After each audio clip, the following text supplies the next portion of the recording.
Hello friends, welcome back to our channel. Friends, assessment year 2024-25 के income tax के return को file करने की लास्ट डेट 31 जुलाई है। असेसमेंट ईयर 2024-25 के इनकम टैक्स के रिटर्न को फाइल करते हुए इस बार इनकम टैक्स डिपार्टमेंट के थ्रू हमसे बहुत सारी न्यू इन्फॉर्मेशन मांगी जा रही हैं।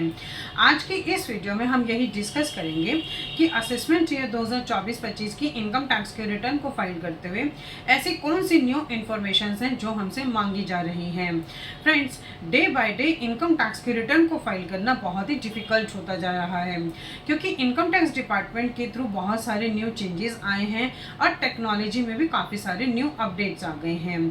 तो फ्रेंड्स, आज की इस वीडियो में हम बात करेंगे कि ऐसी कौन सी न्यू इन्फॉर्मेशन हैं जो इनकम टैक्स के रिटर्न को फाइल करते हुए हमसे मांगी जा रही है। अगर ये इन्फॉर्मेशन हम नहीं देते हैं या फिर हम करेक्टली इन्फॉर्मेशन नहीं देते हैं तो इनकम टैक्स डिपार्टमेंट के थ्रू नोटिस आने के चांसेस होते हैं। फ्रेंड्स, अगर कोई पर्सन एक स्पेसिफाइड लिमिट को क्रॉस करता है तो उनके ऊपर टैक्स ऑडिट एप्लीकेबल हो जाता है। अगर किसी पर्सन की एनुअली टर्नओवर 1 करोड़ से ज़्यादा है तो उनके ऊपर टैक्स ऑडिट एप्लीकेबल हो जाता है। इस बार इनकम टैक्स के रिटर्न को फाइल करते हुए ये मांगा जा रहा है कि आपके ऊपर टैक्स ऑडिट एप्लीकेबल होने का रीज़न क्या है। क्या आपने अपने बुक्स ऑफ अकाउंट्स को मेंटेन किया है या नहीं किया है, और क्या आप एक टैक्स ऑडिट की स्पेसिफाइड लिमिट को क्रॉस कर रहे हैं या नहीं कर रहे हैं।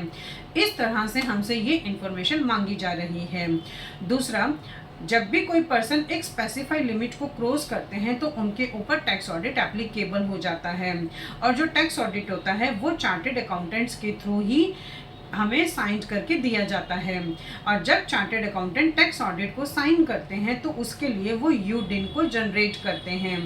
तो फ्रेंड्स, अब इनकम टैक्स के रिटर्न को फाइल करते समय हमसे टैक्स ऑडिट का एक्नॉलेजमेंट नंबर और यूडिन नंबर मांगा जा रहा है, जो कि पहले नहीं मांगा जाता था।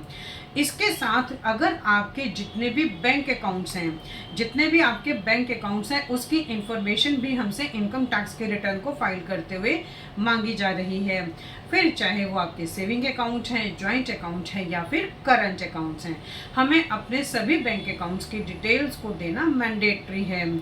इसके अलावा अगर किसी पर्सन ने अपनी लैंड को या बिल्डिंग को बेचा है लेकिन इनकम टैक्स के रिटर्न को फाइल करने की ड्यू डेट तक उसने कोई भी प्रॉपर्टी को परचेज नहीं किया है तो वो इन्वेस्टमेंट हो सकती है। इसलिए जब भी आप अपने इनकम टैक्स के रिटर्न को फाइल करेंगे तो हमें अपने कैपिटल गेन की स्कीम्स की सारी इंफॉर्मेशन को भी वहाँ डिस्क्लोज करना होगा। सो फ्रेंड्स, ये बहुत बड़े बदलाव हैं जो इस बार इनकम टैक्स के रिटर्न को फाइल करते हुए किए गए हैं। अगर हम इनको प्रॉपर वे में या करेक्टली वे में नहीं देंगे तो हमारे पास नोटिस आने के चांसेस हो सकते हैं।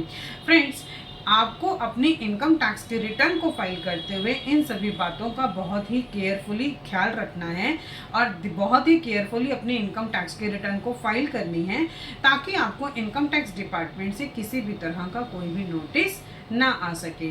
सो फ्रेंड्स, आई थिंक ये इन्फॉर्मेशन आपके लिए काफ़ी यूज़फुल होगी। इसी तरह की इंफॉर्मेटिव वीडियोस को कंटिन्यू देखने के लिए आप हमारे YouTube channel and WhatsApp channel Protex corporate solutions Vandana Raheja को सब्सक्राइब, लाइक एंड शेयर करना ना भूलें। Thank you.